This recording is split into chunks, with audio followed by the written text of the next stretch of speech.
on a toute une série de mesures qui sont assez étonnantes. On a des choses qui vont de la polygamie, par exemple. Alors c'est assez étonnant que l'État se mêle de ce genre de choses. Et on sait que la société française est plurielle, diverse. Enfin, je veux dire, on va maintenant aller regarder combien il y a de personnes sous la couette chez les gens. C'est ça les lois que on va faire voter au Parlement. Tout ça est très surprenant. Il y a une volonté d'affichage politique qui m'ont aux invités en plateau parce que vos propos sur la polygamie ont fait bondir notamment Éric Chall.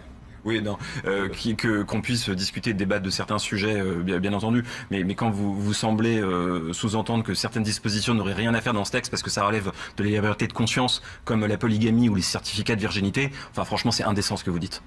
Non, mais c'est pas du tout indécent, monsieur. Faut regarder. Si, c'est pas à l'État d'aller voir si les gens vivent à 2, à 3 ou autres. Vous savez, en dehors de la question de la religion, il y a des gens qui ont des modes de vie différents. Ce n'est pas à l'État de gérer ça. Le certificat de virginité, la polygamie, c'est une question de mode de vie. On est en République, monsieur Taché. Qu'est-ce que ça veut dire, on est en République? Expliquez votre phrase un petit peu, c'est intéressant, tiens, discutons de ça. Qu'est-ce que ça veut dire, on est en République? Ça m'intéresse. Voilà, par exemple, le respect de la femme, d'avoir même à vous expliquer que la polygamie n'est pas conforme aux valeurs de la République. Pour vous qui êtes un représentant du peuple en tant que député, c'est indécent. Monsieur Taché, la base de la République, Patrick Mignon, la base de la République, c'est quand même que la loi est la même pour tous.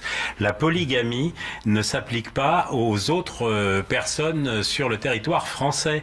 Que je sache, c'est même parfois dénoncé. J'ai pas le droit, par exemple, d'avoir moi plusieurs épouses et de les inscrire à la sécurité sociale ou de les faire bénéficier de certaines choses. Donc très franchement, vos propos sont pour un député plus que surprenants quand il veut défendre la République. François Duroux, Je après. monsieur, Je vous passe la parole, Aurélien.